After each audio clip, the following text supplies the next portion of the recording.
Ladies and gentlemen, I am very pleased to be joined on the phone by Derek Mathewson of Mathewson's, the legendary Bangers and Cash company. How you doing today, sir? Yeah, very well, very, very well. Yeah, I don't know about legendary. That's a very description of us, that one. Introduction, that's the word. But, yeah, we're okay. Yeah, we're fine. It's lovely and sunny over here. It's really nice and best time of the year, really, as far as I'm concerned. So, yeah, we're loving it. Living the dream. That's what we say, living the dream. Now, I guess it all started in 1970 with sale of modern car and commercial vehicles in Bedfordshire. Is that right?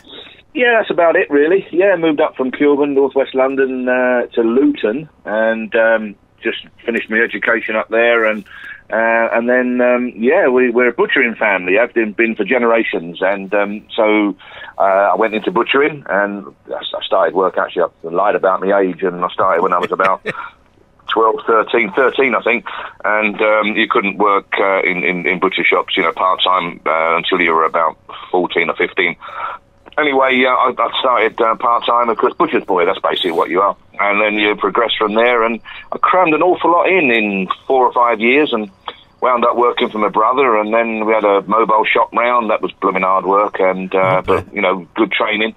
And then sort of started messing around with cars a bit more. Always interested in cars, obviously. You find that the butchering is a strange job. If you start a butcher, you generally wind up a butcher for your rest of your life. So I thought I'd better do something about this if I'm not going to stop in the trade.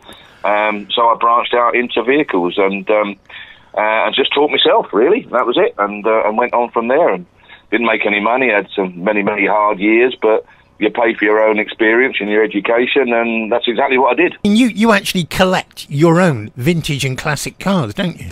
Yeah, we have a big collection ourselves. We've built up over the years, different things, all sorts of makes and models and years, and cars, motorcycles, light commercials, 1 or 2 lorries. So yeah, I've got a bit of a passion for them, of course. I think it's in your DNA, really. My dad was car mad, and my brothers, uncles, we're all car mad, and it's it runs in your blood, I think. Yeah, I've enjoyed it, really. It's been an interesting career, and I like to think I've crammed a lot in, and I think if you're keen and you apply yourself properly, you can do an awful lot in any trade in 3 or 4 years. You can advance quite a lot, and I like to think that's what I did. And I didn't stand still and sit back on laurels or anything. I've done something else, and people used to say to me, you shouldn't take that garage. I took a lot of garages and built them up, and they said, you bit off more than you can chew there, and how are you going to do this? How are you going to do that? And I just used to say, well, we'll see, won't we? But I think if you work hard and keep your head down, and then these things do come right. So you moved up to sort of further north to North Yorkshire in '88. What was the attraction in Yorkshire, apart from the fact that it's beautiful? Yeah, it's a lovely county. It really is. I mean, we have hundreds and hundreds of visitors every day now, of course. But the area is very much a visited area. It's an area of natural beauty, which is lovely, and it's still to this day a bit like stepping back 30 or 40 years. It's compared to the hustle and bustle down south and in the home counties and what have you, where everyone's just flying about, going mad, and up here it's just a little bit more laid back. And the attraction, really, I think, was exactly that. I'd had all these years down in the home counties and down into London 3-4 times a week, and it was just too much, really. Traffic, and I think I'd probably burnt myself out a bit, really, and I was losing a bit of interest down there. So thought that the obvious thing to do was have some sort of change or move. So I didn't want to change the trade or the business. So I suppose the answer really was move somewhere, a bit of a new challenge, and that's exactly what we did. And but I did have 18 months sort of break. We bought a little farm up here, and I had 18 lovely months knocking that into shape and doing what I wanted to do and messing on. But then you wake up one morning, and you think, I've done everything now. There's nothing much else to do. I've painted everything twice. I've done this. I've done that. I better do something. So I went out and bought a garage, and it all started again from there. Really, it was quite strange, really. So I've sort of had two careers almost, You got the Pickering garage in 1992. Now, Pickering is an area which I've never been to, but I always want to go because of the steam railway. Now, I've got 2 reasons to go there. When you see it on TV, it just looks like this wonderful sort of traditional shop front packed with the most beautiful vehicles in the world. Was that your sort of idea when you created it? Yeah, I think when it comes to garages, sites as we call them, there's always a few in every area that stand out, and there's always a site that will do better business than somewhere else for some reason, because of the way the location and where and how it looks. And this is one of those sites. It's on a busy road, but a local road, which is important. And the site, you see, was an Austin BMC dealership, if you like, going back to about 1920 or I think before, 1916 or something like that, owned by one family from all that time until we took over. So there's only been two families in 100 odd years. So the old site it's got that feel about it. Yeah, people come in and we don't notice it so much anymore because we're here every day. I do appreciate it, but I don't notice it. But they come in every day. People say, "Oh, it's got that old garage smell and it's got that old feel about it." And it takes many years to create atmosphere. And I think it's so important because it tends to put people at ease. A lot different than walking into a new dealership on a trading estate, which is soulless. Yes. And it's got nothing about it at all. And no matter what you do, you can't create anything. And so it's very important to us, yeah. And they're the type of sites that I've always had because they're the type of sites I feel comfortable in. Yeah, definitely. You can see that. The boys are now involved in it as well. They seem to have a slightly different view of certain cars to you. Do you always get on? Oh, no. We hardly ever get on. No. No, we're polite to each other, and and we certainly don't sort of row on camera. Well, not much anyway. But no, we certainly don't get on. We're just like any other family. It's very difficult to work together. I'm so lucky. I really am so lucky, and I know I'm lucky. I mean, I said earlier on, I'm living the dream, and I am living the dream. I mean, just about everybody in the classic movement wants to do what I do, and I don't blame them. I'm so lucky, and I do appreciate it. But I'm lucky also with the two lads because I've got two really capable lads. I mean, both of them have been working in the garages or the workshops since they were 7 or 8 year old or even younger, and messing on, and they've learned so much, and they're so capable. And I don't often blow our trumpet or anybody else's trumpet, but they are exceptional guys that hold their own in any workshop, in any part of the country, in any industry. They are very, very clever lads, and consequently, they're a massive help to me. And now, I'm hoping that they're reaping the benefit of it, and I think they are. They are financially, they're doing better than ever. But we've had many lean years. I mean, they've stuck by the firm and haven't earned a great deal of money. They've earned less than their mates or their friends in different industries. So they're now getting a bit of financial reward, and good luck to them. I'm pleased. And of course, it's Charlie, isn't it, the grandson?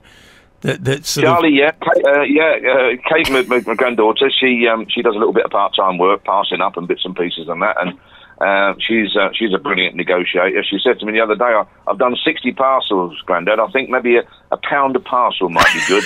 And I said, "No, a pound a parcel might not be good." And anyway, we settled on 30 quid. Oh, well, that's all right. So she's gonna do well. Amy, my eldest granddaughter, we're hoping that she's going to come and do a little bit of work in the firm and help out at least part time. So that would be lovely. Jack works with us full time. He's my eldest grandson, David's lad. He works with us full time now between the two sites. And Charlie, yeah, I mean, Charlie's grown beyond all recognition. He's now a great big lad. He's everyone says, "How's little Charlie?" Well, he's not little Charlie anymore. He's big Charlie, and he's just got his competition license. So of course he's keen to do his racing and off-road stuff and what have you, and good at it as well. So, but we're very much hoping that yes, he does come in the firm. Well, I am particularly. I'm not over sure about his mum and dad. I think they would probably maybe prefer him to be a vet or something. But but I think he'd probably get his own way. I hope so. When you see the programme, when you watch Bangers and Cash, the one thing you always get is you have this sort of real anticipation of opening the garage doors, lifting the cover, and what is underneath. Is that for the camera, or are you really like that? Do you really get really excited when you arrive at someone's house and you're going to open the garage door and see what's hidden inside? Oh, yeah, absolutely. Well, everyone will tell you, when every collector, big-time collector, will tell you it's not once you've got the vehicles you're excited, it's the chase. Yeah. It's hearing about things, going to view the vehicles or find them or whatever it might be. I mean, I often go to a place to look at a vehicle, and it's okay, fairly mundane, but I'll come away with a better vehicle, in my opinion. So yeah, it's the chase. So yeah, genuinely excited. Yeah, but very keen. Yeah, we all are. It's as I say, it's just the way we are. You know, it's not acted upon. The main thing I must stress to everybody: we don't act. To deal with AirTV, who are fabulous people to deal with. I mean, they've been absolutely superb these few years, and hopefully it'll continue. They're not in the least bit demanding. We all know our limitations, and they realise ours especially. But the deal right from the word go was no acting, no second takes, no script. You know, you just follow us. You get what you get. You miss what you miss. It's as simple as that. And I'm, you know, being a London lad, I'm wind-up merchant. Obviously, we're all wind-up merchants down there. And I come in some mornings and I say to the cameramen or the producers, you should have been with me last night. You missed a golden opportunity. TV gold last night. They probably didn't, but I just wind them up and keep them on their toes. So no, seriously, what you see is really what goes on. There's no glossing over anything, no. One of the things I love about it is sometimes all of you will turn around to the camera and actually say something direct to the camera, so that you think you're talking to me, you're not talking to, you know, the TV. You're actually talking to me personally. I love that about the programme. Yeah, I suppose so, you know, but I do that, though. I think a lot of people do that when they get a little bit et up or a little bit, I was going to say angry there. I'm not getting angry, but you know, you get a bit et up and you're keen to make a point. And we were filming yesterday with a Toyota Carina, 1974, something like that, which is a rare bit of kit now, like Datsun, you know, 180Bs and Bluebirds and stuff like that, whatever it might be. And there was a point in that I remember me thinking, I actually thought to myself, you know, I'm being a bit aggressive here, you know, because there was a point that I really had to get over, and the only way to get it over is actually, sort of shout a bit to the camera, you know, just to make sure they're listening. So that's just enthusiasm, isn't it? That's all that is, you know. I don't mean anything by it. No. You get something like 4,000 vehicles, which are lorries, tractors, cars and motorbikes, that come through the auction every year. Do you ever sort of look at one and go, I've got to have that one. I want that one. Oh, yeah. Oh, blimey, not half. Yeah, every auction, 10 times every auction. But, you know, I have to rein myself in, and it's not fair. I have to give everybody a fair opportunity. You know, if a particular vehicle that I would like to own or would like to mess on with for a while, well, own, yeah. Doesn't sell, then I mean, you're a different ball game, you know. Then I might, you know, ring the owner up or have a word with him and say, look, you know, I'd be interested in it myself, but you know, and make an offer or whatever it might be. But no, our policy is don't skim off the top. Very, very, very rare do you skim off the top. It's you know, generally if the only time we do that in general is if a vendor says to us, look, you know, I just want it gone. We want the money in. I don't want to wait 5 weeks or whatever it might be, or 4 weeks to the next auction. I really just want to put it to bed and be done with it. And then I'm faced with a situation where I say, well, do I buy it off him and then put it through the auction, or do I walk away? And if you walk away, you earn nothing. So I always say, well, look, you know, if you want the money up front, I'll buy it off you, but be warned, I'll only put it in the auction. So if it makes a profit, don't blame me. And if it makes a loss, you know, then that's my hard luck. Yeah. And we do it that way. And whenever we do anything like that, we always market it no reserve. So you know, right legit down the middle. What it makes is what it makes. That's the end of it. And sometimes you make, sometimes you lose. That's the way we do it. But very, very rare. You know, the answer is give everyone as good an opportunity to buy a vehicle as possible. Yeah. There was one couple of cars that I was absolutely fascinated by. A Bentley, and I think it was a Rolls. Harry and I can't think of the other one's Oh name. yeah. That was a funny one. Yeah, that was an odd one. That was one of these sort of situations, really. That Ray, the chap that owned them, lovely chap, had them for years and years and years, and he clearly hadn't used them very much in recent years because they were sort of a little bit abandoned in a lovely motor house, you'd have to call it. It certainly wasn't a garage; it was lovely, a motor house. And he was very sentimental about them, but you know, he got the fact that that they had to go in his head. I mean, he was okay, you know. He got round to it, and because we do find that people are very fickle when it comes to actually making the decision to move stuff, and we've learned that, you know, if you don't move fairly quick, then a lot of guys out there will change their mind overnight.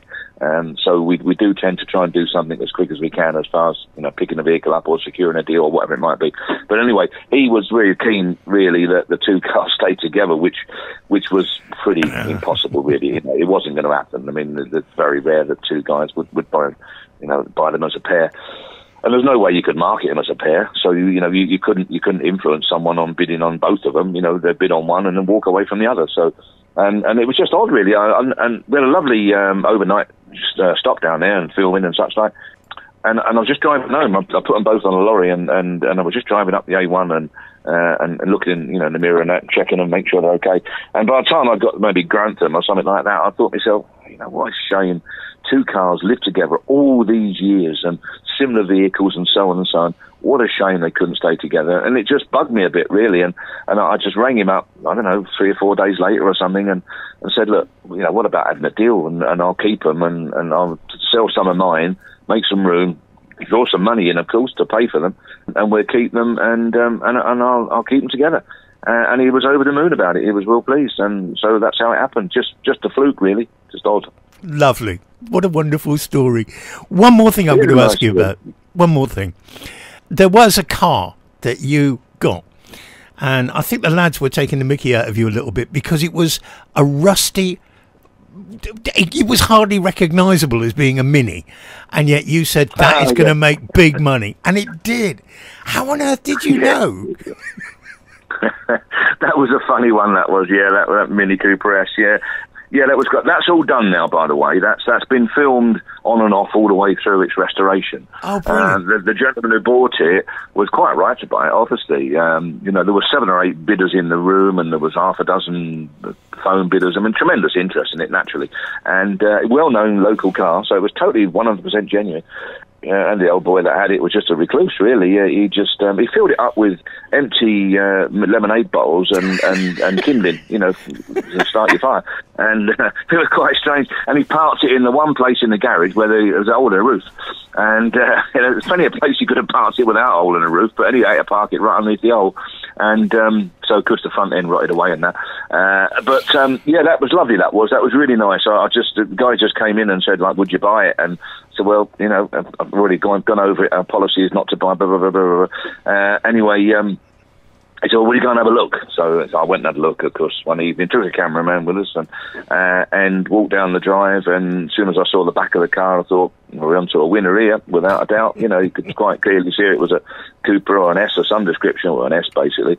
So, we picked it up, or Paul picked it up. I gave it to Paul to pick up, really, because I do get a bit of stick from that. You're absolutely right. Yeah, Paul and Charlie went, and they accused me of sending them on all the awful collections, you know, yes, the difficult ones and that sort of thing. And I think probably they may be right at the moment, really. I'm getting to the age where I've done all them. I've done plenty of them, don't you worry. And I've got to the stage now when let them have a go. And so I deny that completely, and I deny it, even though I've said it now on radio, but I actually do send them when there's no awkward ones, yeah. Anyway, they very cleverly and sensibly put it on a pallet, and we lifted it off on a pallet, and everyone said, I don't know what that's going to make, and the people that owned it still wanted to sell it me, and I said, no, you make a lot more money, and you know, well, you know, would you maybe give us 5,000 quid? And I said, well, yeah, I would, but you'll make much more money of it. Leave it, put it in the auction, and it sold for £18,000, and incredible. They were lovely, yeah. I don't think I even got a bottle of scotch or something like that. Oh, as a thank you. I can't remember that. I don't think I did. But it TV Gold, wasn't it? Everyone talks about that. The only downside of that now is that everybody with a Mini, you know, even a little 850 basic Mini, nothing like a Mini Cooper S, rings us up with, you know, with it being in a barn, and, you know, well, I saw you sold one, and all that, you know, my one's exactly the same condition and that, but the difference is your one's an 850 or 1,000, and this is a Mini Cooper S, absolutely genuine, and you know, and nearly one owner from you, I think. So TV Gold. Oh, look, Derek, thank you so much for your time. It's been an absolute blast talking to you. I love watching the programme, as I know loads of other people do, because so many people when I say to them, have you ever... Oh, yeah, like that programme. We've got quite a good following, you know, and you can tell that by the amount of visitors that will be here again today, hundreds every day, which is lovely. So it's sort of taken over in the area from Heartbeat and sort of Last of the Summer Wine and that sort of thing, which is lovely. It's great. It's really nice. And we're so pleased that it gives so many people so much pleasure. And we have lovely comments from people, you know, that say your programme kept us going through lockdown, and we have that all the time, which is lovely, really. I mean, that is lovely to hear. But there's a spin-off programme coming out in July, so everybody make sure you watch it, and it's going to be a bit of an eye-opener, because it's going to show everybody just how the restoration business goes, not in detail so much as the actual work rate or what have you, but how restorations don't pay. So basically, if you want to lose a load of money, come and buy an uninsured car, send it out and have it restored, and then put it back in the sale, and I'll guarantee you'll lose 50%. Yeah. Brilliant idea, though. I love that. That's coming out in July. I'll look forward to that one. Derek, thank you so much. Good luck to you and the team, and everybody at Thornton the Dale. We'll keep watching the programme, and we'll watch the other spin-offs as well. Please do. Yeah, please do. Come on anytime. We love, you know, comments, feedback, whether it be good, bad, or indifferent. And thank everybody out there for their support. We really do appreciate it. Thank you. Well, one of these days I'm going to get over, because I want to come and see the steam train, so I'll pop in and see you as well. Yeah, come over. Yeah, I'll come up the station with you, and we'll see if we can get ourselves on a train. I know one or two people up there. I'll see if I can get you on the train, on the footplate or something. I'll try. Oh, wonderful. All right, Derek, thank you so much for your time. And good to speak with you. See, I'll speak to you again, maybe. All right, take care. Cheers for now. And you. Cheers, mate. Bye-bye. Bye-bye.